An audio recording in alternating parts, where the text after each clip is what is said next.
Okay, so now talking about conducting yourself. So the internship is a great opportunity to showcase the skills you've developed and prove that you have a foundation of the skills you need to succeed in that role.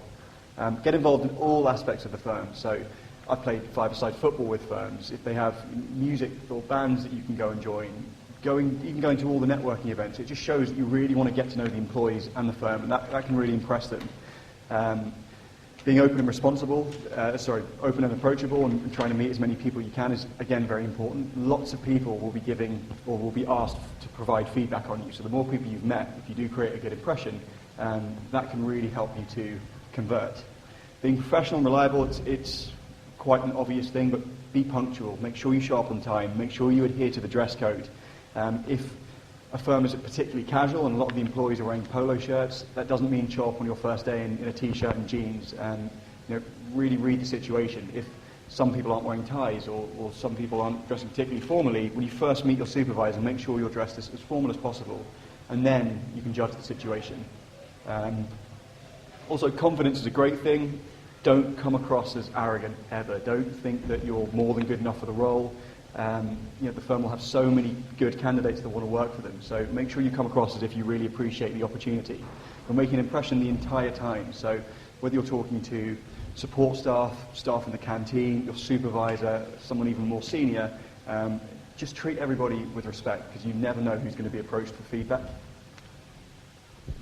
Yeah, exactly what Jake said. I mean, I think all of us on this panel can agree that having spoken to recruiters, you'd be surprised how wide the net is for getting feedback on your performance. So do make sure you treat everyone exactly the same. I think the other thing that Jake touched upon was make the most of opportunities. So conduct yourself in a way that is professional at all times, but don't be afraid to ask for opportunities. Don't be afraid, as Rory said before, to ask for more interesting work. Do look up on the firm's intranet. I'm sure they'll brief you on your first couple of days about the range of things that the firm does. Don't be afraid to email the person in charge of organising a karaoke night. Don't be afraid to get in touch with one of the sports team's representatives, because at the end of the day, it's an opportunity for you to improve your own experience and also think whether you can see yourself working at that firm in the future.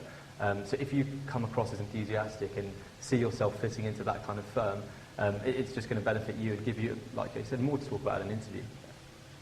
I think one thing I saw was that sometimes in an internship you might get certain awkward characters, or if you don't get along with very well, and you might feel as though they're being very arrogant towards you or whatever it might be, but just do not react, because outside of one of our group presentations we had to do, someone in our group was being rather arrogant to someone else within the group, and they reacted, and then one of the graduate recruitments actually saw that reaction.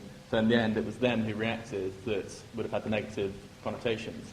So that's one thing to be aware of. And then, as Jake said about sort of casual Fridays, perhaps, sometimes at some firms you'll wear a suit all through the week, then there'll be casual Fridays. Don't sort of be too lax with that. So a partner or like someone higher level might be able to go in shorts and flip-flops, but for you, you've got to dress for your next job. So I would be very careful about being too casual. I think I'd just like to re-emphasize Jake's point about networking. I think specifically on the trading floor, it's probably the most valuable thing you can do, because the trading floor is such a linear, open space. You can just approach anyone anytime and just never hesitate to ask questions, or even to approach someone from an entirely different team if you've got questions about assignments given to you. You never know, what kind of benefits you can get out of it. And the best thing about, I think, working in an investment bank is that people always try to give you the time. So don't be afraid if they say they don't have time for you right now. Just be persistent, and usually they'll come back to you, or you can fire away some kind of email invite and arrange for a coffee or something. You never know what you can get out of it. And I think also at the same time, they're probably the best resource you have to complete your work. So during my internship, I had some really complicated Excel stuff to do. And what happened was I got the help of someone who was an absolute Excel whiz, and he helped me through most of it. And because of that, I was able to complete a very tough assignment. So keep that in mind when you're talking to people as well. Yeah, most of the things I thought have been covered, but just to what Rory said about other people on your internship, don't talk about them behind the back. So don't talk about other people on your internship, because even though they are not assessing you, someone might overhear you. Just be really, really professional at all times, and that includes with other people on your internship. But I'd also, kind of building on what Deng said, but in the context of, again, law firms, consultancy firms, accountancy firms, there might be certain departments that do work that you're really interested in that you haven't had a chance to officially or formally sit in during your placement. So sometimes firms will really like it if you do make the effort to go to someone in that other department and say, look, if I've got some time and you've got some work that I could help on, I'd really like to do that. It really shows your interest. And the one thing that lots of people have avoided right now is socials and the issue of drinking.